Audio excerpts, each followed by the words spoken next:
Halo semuanya, selamat datang di episode Sharing Time. Di video kali ini aku pengen sharing, berbagi cerita kepada teman-teman tentang pengalaman berobat di klinik Budapest, Hungaria. 3 minggu yang lalu, suamiku sakit. Awalnya ada masalah di pencernaan, beberapa hari kemudian ada demam. Demamnya tinggi banget sampai 39, karena nggak ada perbaikan. Aku pun membujuk suamiku untuk ke rumah sakit. Dari beasiswa stipendium Hungaricum juga udah di cover untuk asuransi kesehatannya. Jadi ada Thai card gitu nama asuransinya. Awalnya coba pengobatan rumahan aja, kayak diberi paracetamol, kemudian di kompres, diberi minum yang banyak, tapi nggak ada perubahan. Dan obat paracetamol dari Indonesia juga nggak mempan. Kebetulan waktu itu hari Sabtu sekitar jam 4, jam 5 gitu, aku ke 5 apotek bersama Zidan mencari obat paracetamol untuk penurun demam ini, dan semua apotek yang aku kunjungi itu tutup. Dan aku coba besoknya lagi, siapa tahu ada apotek yang buka kan. Tapi aku baca tuh di pengumuman di depan pintu masuknya itu kalau hari Minggu tutup. Tapi kayak aku masih berharap semoga buka gitu. Aku datangi lagi ke 5 apotek itu dan ternyata tutup juga. Karena aku tipenya itu gak ikut-ikut suami lah, gak mau ngerepotin orang. Karena gak tahu lagi mau minta tolong sama siapa, akhirnya datanglah ke salah satu flat teman yang ya sekitar sekilo lah jaraknya dari flat kami. Itu aku minta paracetamol, obat paracetamol untuk penurun demam. Nah pada saat itu direkomendasikan obat Neocitran. Pada saat itu aku lega banget karena alhamdulillah dapat obatnya. Pulanglah ke rumah dan memberikan obat itu pada suamiku. Setelah diminum obat Neocitran ini nggak ada perubahan. Besoknya tiba-tiba ada kayak bintik putih di mulut suamiku, bagian lidah bawah dan langit-langit. Dan itu rasanya kayak sariawan gitulah, perih-perih gitu ya. Dan satu aja sariawan kita udah kesakitan ya. Ini banyak banget bintik-bintik putihnya. Dan suamiku kesulitan banget untuk makan dan minum. Beliau sampai nangis dan sampai nonjok-nonjok dirinya sendiri karena saking sakitnya. Dan di situ aku udah mulai panik banget, cemas banget. Akhirnya aku browsing lah ya, seperti biasa anak generasi milenial. Kalau ada apa-apa pasti browsing kan, sampai aku berada pada satu artikel yang mengatakan dari gejala-gejala yang ditimbulkan itu ada kanker mulut gitu. Oh my god.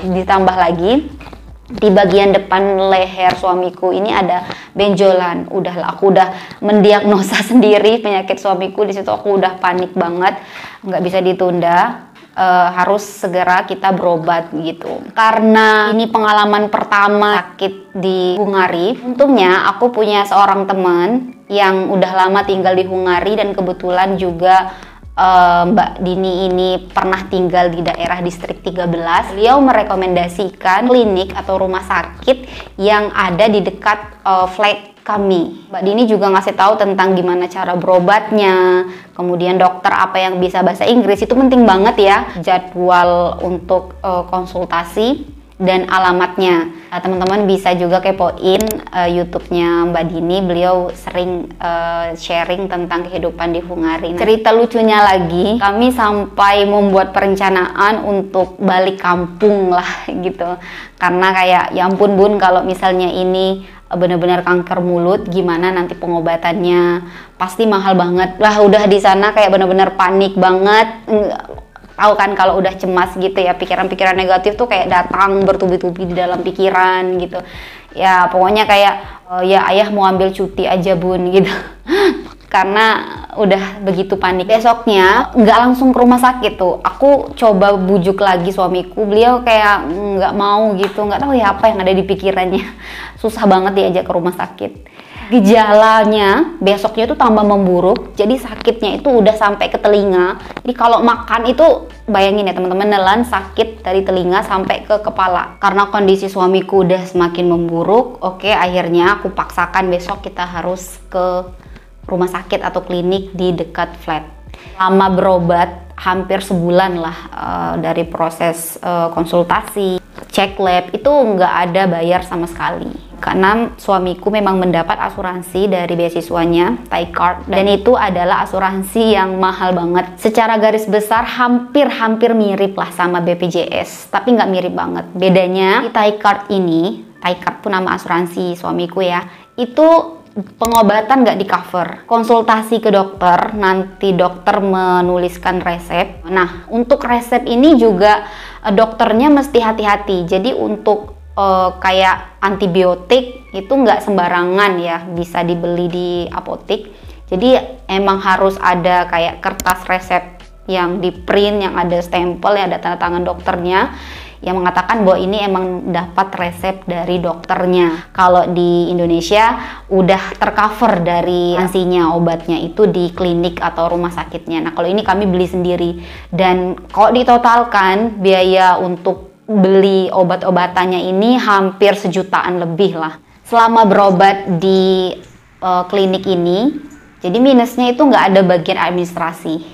Jadi kita cuman ngantri gitu ya, ngantri, dan kadang-kadang yang masuk itu nggak sesuai sama urutan antriannya, dan itu bikin kesel sih. Sama pengobatan dengan Dr. Christina Veges ini enak banget teman-teman. Jadi aku benar-benar merekomendasikan Dr. Christina Veges ini bagi teman-teman yang tinggal di distrik 13, karena dokternya penjelasannya detail banget. Jadi walaupun kita nggak nanya, mungkin karena takut atau bahasa Inggrisnya apa gitu ya, blank gitu kan, dokternya secara interaktif menjelaskan, dan penjelasannya detail banget, nggak ada judgmental, nggak ada menggurui. Jadi enak banget ngobrol sama dokternya.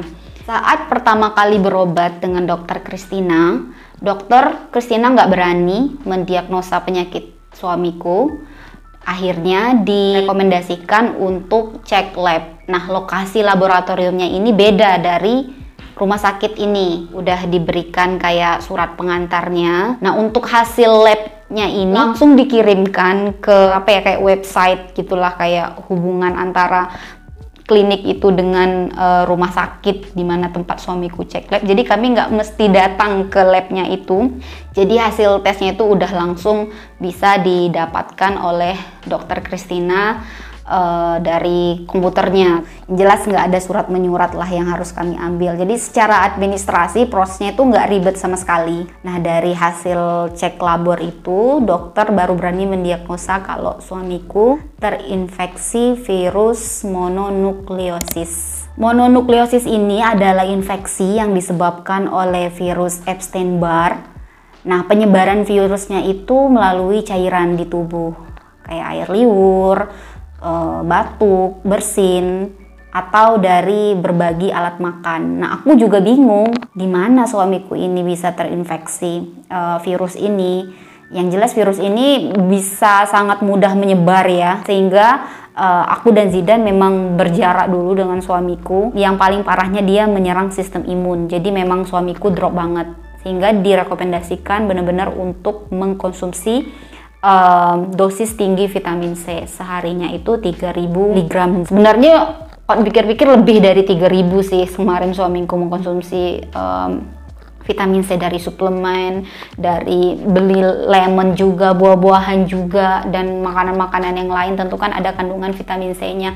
Dan memang terbukti dengan rutin mengkonsumsi vitamin C itu keadaan suamiku memang agak membaik. Suamiku diresepi banyak sekali obat oleh dokter, mulai dari obat kumurnya, obat tenggorokannya, obat demamnya, vitamin C-nya, antibiotik, probiotik, kemudian multivitamin yang mendukung untuk naikkan sistem imun tubuh suamiku. Di situ yang banyak habis biayanya. Jadi selama seminggu itu memang dosis vitamin C-nya dinaikkan, obatnya dikonsumsi semuanya, makanannya juga aku buat yang agak halus-halus ya, kayak bubur gitu, pisang, yang pokoknya yang lembut-lembut lah. Dan alhamdulillah ada perubahannya, dan kondisi suamiku juga sangat-sangat membaik. Suamiku juga udah agak mudah untuk ngomong, karena kan pada saat sakit itu suamiku susah banget ngomong, jadi ngomongnya pakai bahasa isyarat. Alhamdulillah suamiku diberikan kesembuhan, dan tak lupa juga kami meminta doa kepada orang tua, yang tentunya doa orang tua itu adalah jalan pintas lah agar keinginan-keinginan kita itu terkabul oleh Allah. Jadi begitulah ceritanya teman-teman, pengalaman sakit dan berobat suamiku di Budapest, Hungari. Semoga bisa menjadi gambaran bagi teman-teman yang menonton video ini. Assalamualaikum.